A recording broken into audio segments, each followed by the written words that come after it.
Hello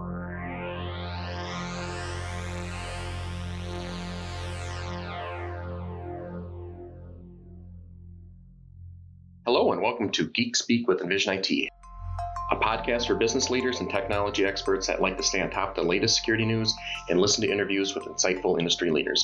I'm Bill Crane, Chief Stakeholder Architect and CTO at Envision IT. Let's get started. Today we're sitting in the middle of March of 2021, and it's hard not to talk about the Exchange vulnerabilities that plagued us for the last couple weeks. What that was Microsoft came out with basically announcements and patches at the beginning of March. It was March 2nd. And what was unique about these is these were out-of-band patches. So that means, not your typical Patch Tuesday patches that we are so used to seeing and installing. Out-of-band meant these were really, really important. In fact, we did receive notice just slightly ahead of that, from Microsoft that these were coming and they were really important. So what it was actually 4 vulnerabilities. So there's 4 CVEs, and the worst of them was a 9.8 out of 10, which is incredibly serious. Upon receiving that, we immediately started patching Exchange servers that afternoon. And it's good to note that Office 365 in this instance was not affected. It's really a separate platform now. Either that or Microsoft made sure they patched those ahead of time. But so they really affected on-premise Exchange servers.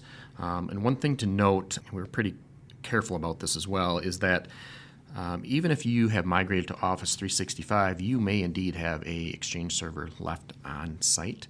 Typically that's called a hybrid Exchange server, and it plays an important role for a lot of organizations. So that was important to get patched as well.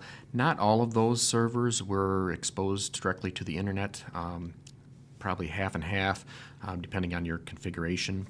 So, and the other thing that we found was that if those on-premise Exchange servers were behind a proxy, like for instance a Citrix, application controller, application delivery controller, or also known as the NetScaler, we found that those were actually protected in this instance. So, but nonetheless, they had to be patched anyway, no matter what.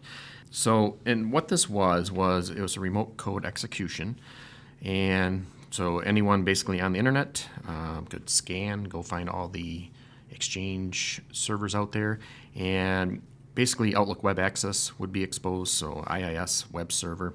And what would happen is, basically by chaining these vulnerabilities together, a bad actor could upload code, and what they were uploading was web shells.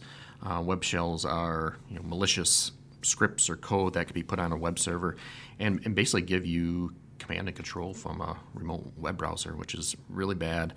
What makes it especially bad is they were basically running under the IIS privileges, which are system privileges.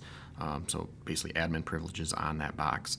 So they could upload other scripts, PowerShell, they could run commands, all on that system. So once they control that system, obviously they can control, servers next to it, so they can move laterally as well. So it's really almost as bad as it can get.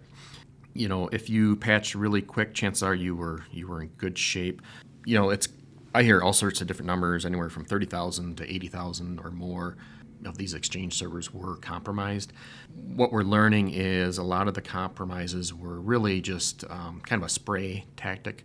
So, the bad actors were trying to just infect as many as they can with hopes of coming back later and then, doing more damage. And damage they did. So a lot of people were starting to get ransomware as well from these. But so if you haven't patched already, it's probably too late, but certainly do, and you probably need to do some forensics as well.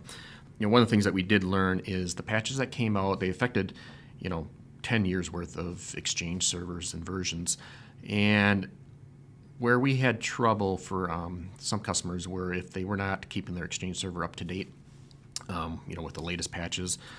We first had to upgrade them to the latest patches and then apply the vulnerability patches. So it's really, really important that you're keeping those up to date.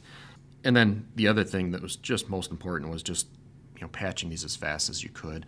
We heard of some people taking kind of a wait and see approach, or I'll take care of that the next day or the next weekend, and you just really couldn't in this instance. So it was really being compromised fast. Last thing I'll mention just is to take a look at Microsoft's site. There are some new scripts available for you. Basically, these scripts can be ran on your Exchange server, and they can look for these web shells and kind of suspicious things as well. Look through the logs as well. So that's it for today. Hopefully your Exchange systems are healthy, and we will talk to you next time. Thank you, everyone, for joining us today. If you have any questions or you have future topics you'd like us to cover, please connect with us via the link in the show notes. And if you enjoyed today's episode, be sure to like and subscribe. We'll see you next time on Geek Speak with Envision IT.